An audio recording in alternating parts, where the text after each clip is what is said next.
రాజన్న సిరిసిల్ల జిల్లాలో కాకులు పగబట్టాయి. అవును, మీరు విన్నది నిజమే.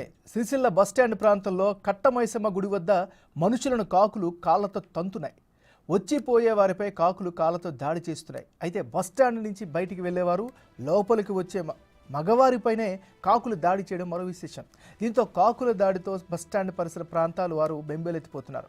పాదచారులైతే ఎప్పుడు ఏ వైపు నుంచి కాకి వస్తుందోనని ఉలిక్కిపడుతున్నారు.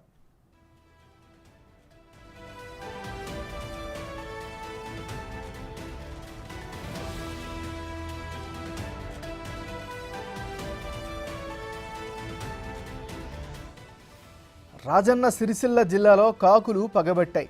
అవును, మీరు విన్నది నిజమే. సిరిసిల్ల బస్టాండ్ ప్రాంతంలోని కట్టమైసమ్మ గుడి వద్ద మనుషులను కాకులు కాళ్లతో తంతున్నాయి. వచ్చిపోయే వారిపై కాకులు కాళ్లతో దాడి చేస్తున్నాయి.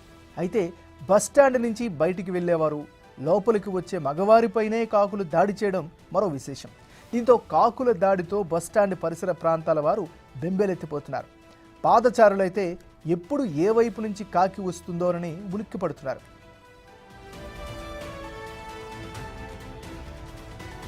ఇదే అంశానికి సంబంధించి మరింత తాజా సమాచారాన్ని మా రిపోర్టర్ శ్రీనివాస్ అందిస్తారు. శ్రీనివాస్, చెప్పండి. రాజన్న సిరిసిల్ల జిల్లా లోపల కాకులు వింతగా ప్రవర్తిస్తూ ఇటు కేవలం మగవారిపైనే దాడి చేస్తున్నటువంటి పరిస్థితి కనబడుతుంది.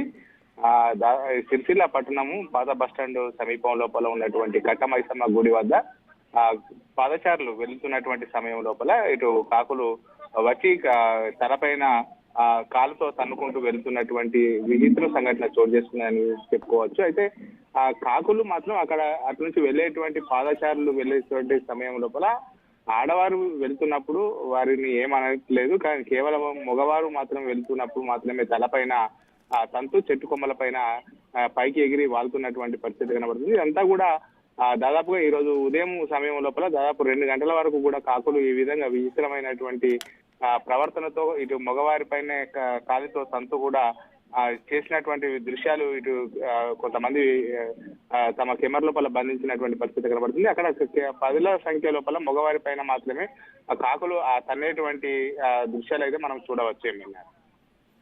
Thank you Srinivas.